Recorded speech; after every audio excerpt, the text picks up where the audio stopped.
Hey, welcome into the latest edition of Chalk Talk from the Denver Pioneers as the 2023-24 season gets closer and closer. My name is Tyler Maun, thrilled to be joined on this late July day by the new head coach of Denver women's soccer, Julianne Sitch, who joins us from campus today. Sitch, it's good to see you. How have things been? I get to act like I'm your old friend and use your nickname, which is fantastic for me. But first, a little while through it and getting set for your first game now, just a little over 10 days. How's it been so far? Yeah. Hey, Tyler. Happy to be here and chatting with you today. Yeah, things have been great. Transition has been good. Like I said, people have been extremely helpful and extending a hand for whatever I might need and just helping me get up and rolling since it is, a little quick transition. Like you mentioned, we have a game here pretty soon.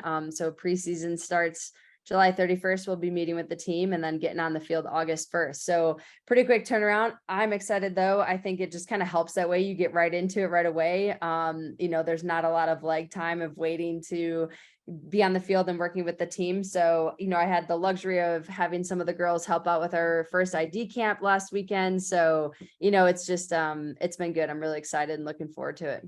It's such an exciting time of year, on the sports calendar, on the academic calendar and all that, but especially when you're transitioning to a new role and you come into this position having as much momentum and as much excitement as anybody could, with a coaching hire, having won a national championship last year at the D3 men's level with the University of Chicago, and to be now in this position.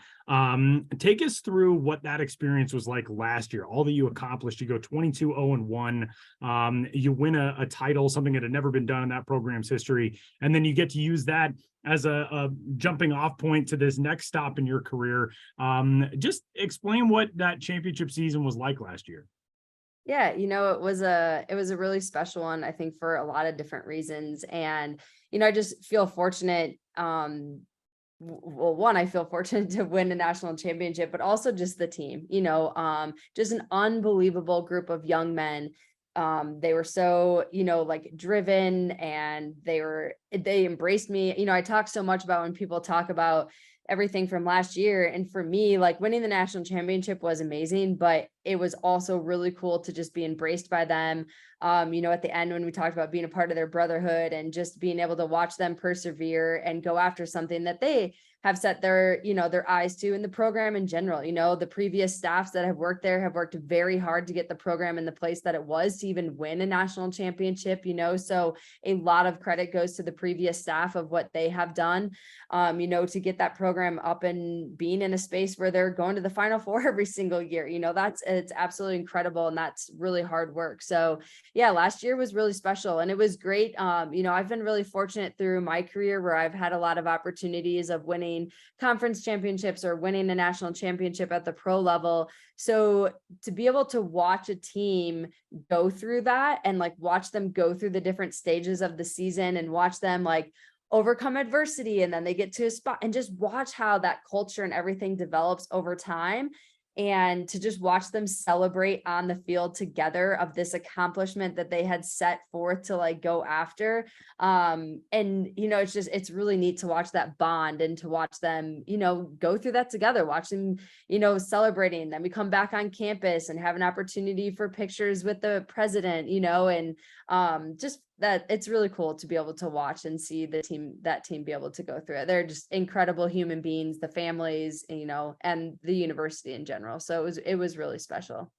What was the process like? You come off of that high of winning a national championship, and then you find yourself with this opportunity to come to Denver. What was that process like for you? Is that a circumstance where, for fans who don't understand necessarily, do you see that job posted on Teamwork and apply? Are you sought out? How does that whole process work to get to where you are right now as the head coach of a D1 program? Yeah, I think there's a lot of different routes for it, right?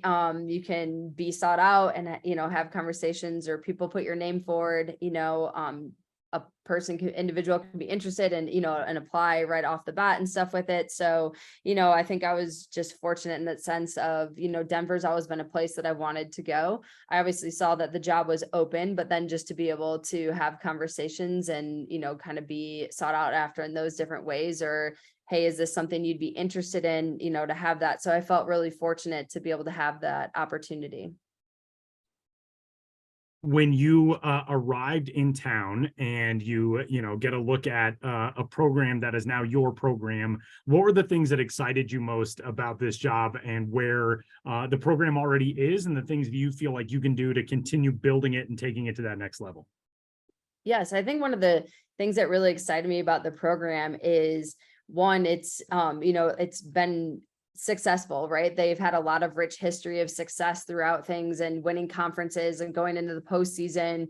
A lot of players right now are being very successful playing in the NWSL or playing overseas. So that is really intriguing to me and really cool to think about that, being able to work with players that can help persevere them to go play professional.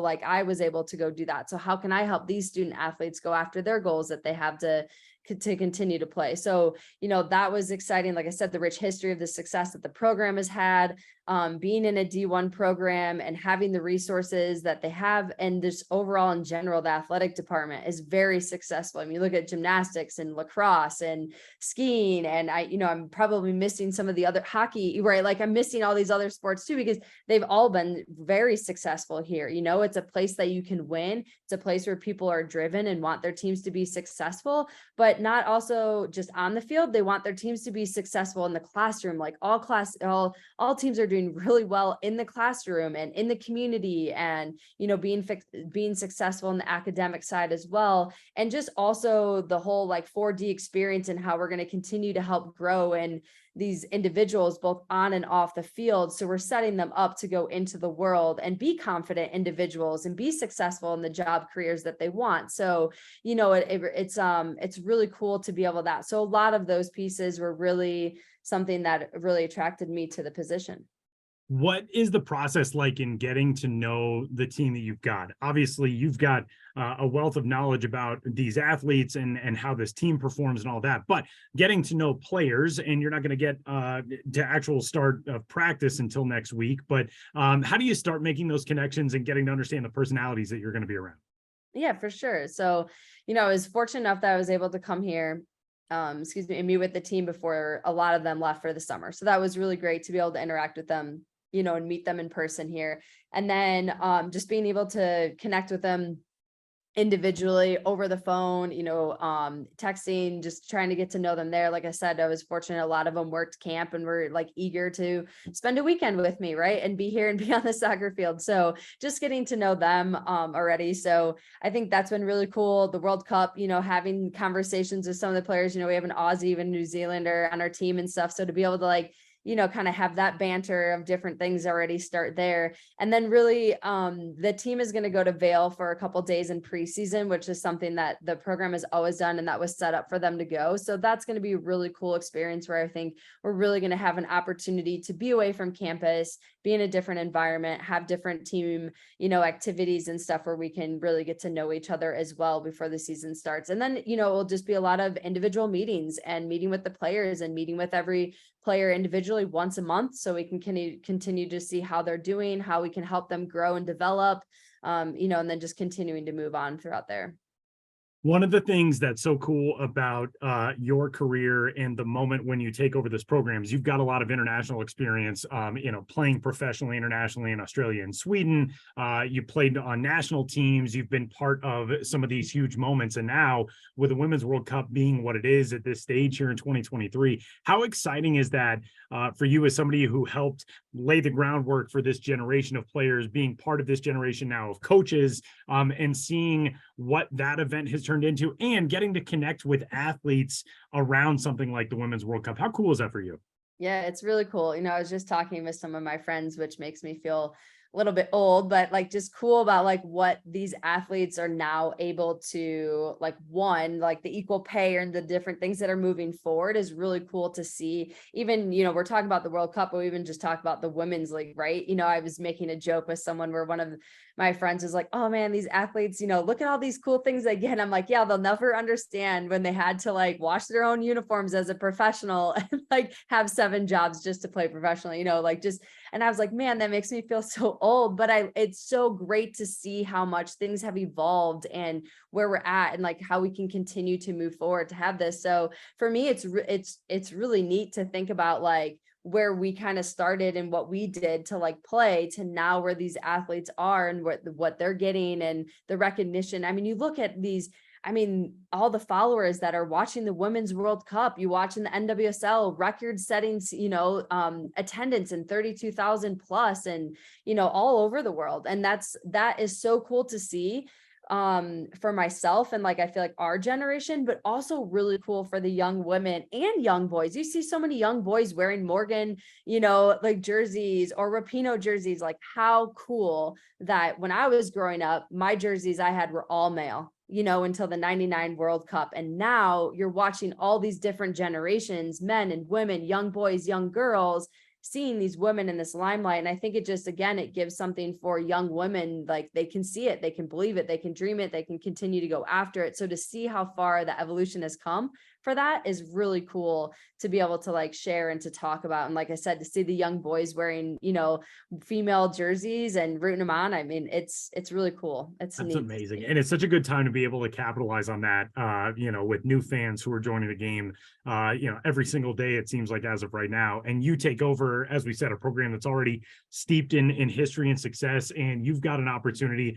to put your stamp on it. I know with your time in Chicago, your teams were really known for defense and how well you played on that end of the field. I think you had 11 clean sheets last year in a national championship season. And to come in now, start to mold a program in the image that you want, what can Pioneers fans expect about what they'll get a chance to see on the pitch this season under a Julianne Sitch coach team?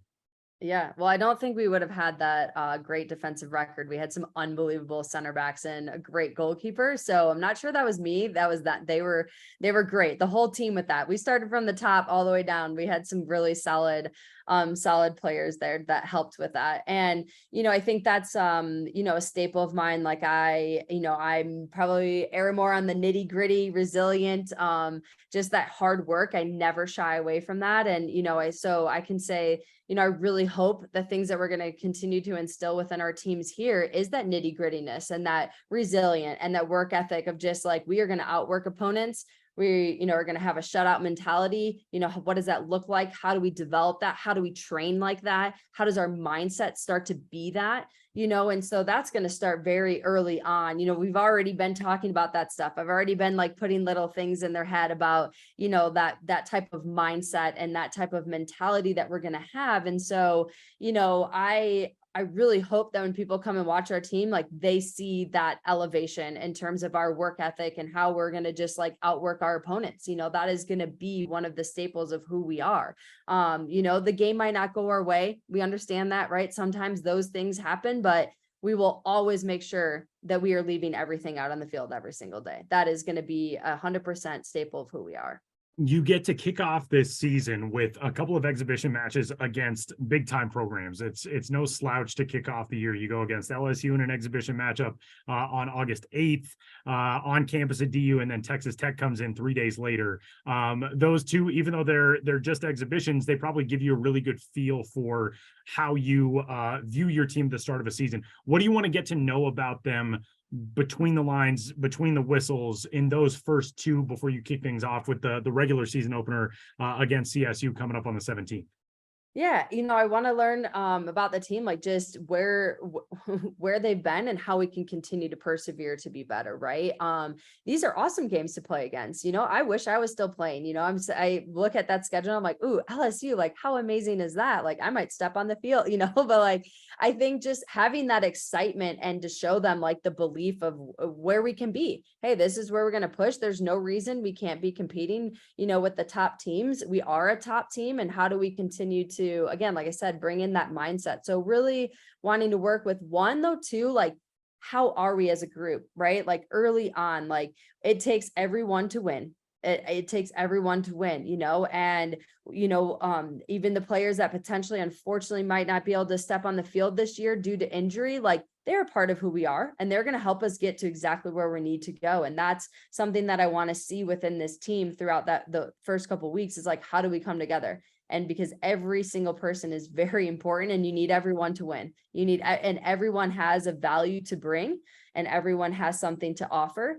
And, how are we going to use that, and how are we going to lean on each other in those moments? So I think I really want to see us be able to start that very early on, because that's going to carry us through the season. And I think when we can start to develop that early, it's only going to continue to grow and get stronger. And so when we do have those harder moments, I'm not going to worry about that, because our culture is going to be so strong that we're just going to, we're going to get through that.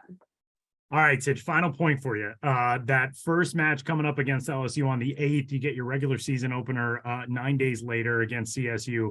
What are those moments going to feel like for you? It's probably a little bit difficult to judge that 10, 11, 12 days out, but when when the anthem's playing, you're standing over there in front of your bench with your team, what is that going to feel like for you, knowing that this is the start of a big chapter in your career and in your life? Yeah, haven't really thought about that moment, but I just think just being fortunate for everything, and just having that attitude for gratitude to just be here and to be in an environment. I wouldn't be here if it wasn't for everyone else throughout my career. I think back to even being 5 years old, and the coaches that I've had all along the way. And I can never forget about my parents. I think too, it's just going to be sad they won't be here for this moment. Unfortunately, both of them have passed. So, just being able to just think back about, like, I'm here, from all the people that have helped support me throughout the way, and everyone that's, taught me so many lessons throughout. And, I think you kind of brought up the Colorado State game. That's going to be a great game. My one of my good friends is the head coach there, and we played together. And so again, just like that moment of how cool is that? We played against each other, and played in, with each other, against each other. And now to be able to be in a moment of being able to coach, like, again, I think that's really cool. And just to see, how far the game has come. So I think really just thinking about being really appreciative for everything. That is awesome. And it's all coming up real soon as the 2023-24 DU sports calendar kicks off. That regular season opener is coming up at University of Denver Soccer Stadium on August 17th. And Julianne Sitch, the new head coach of Denver women's soccer. Good luck. Can't wait to see you out there, and enjoy these next 10 days or so getting ready for that first exhibition match against LSU. Awesome. Thank you, Tyler. I appreciate it. Wrapping up this week's edition of Chalk Talk from the Denver Pioneers. We'll talk to you next time.